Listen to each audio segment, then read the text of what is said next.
Here's the dirty truth about starting an affiliate marketing business. You've probably heard about it before, and honestly, it's probably the most popular online business model, and it's been around for quite some time. Essentially, how it works is you become an affiliate of someone else's product. Someone maybe sells an online course, or even maybe a physical product, or something along those lines.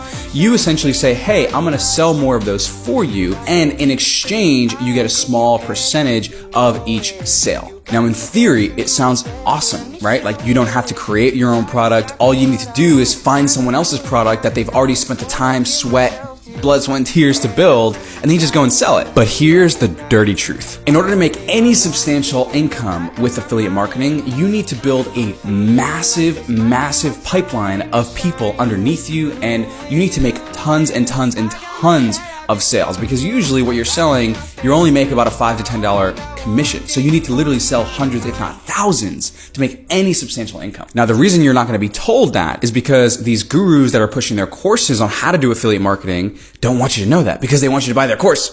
I'm going to be straight with you guys. It is not a sustainable long-term business model if you want to make 5 to 10K a month online, do it consistently, and be able to leave your 9 to 5. So what do I recommend instead? Follow our page here on TikTok, Remote Closing Academy. And number 2, go click the link in our bio to find out. I'll see you guys there.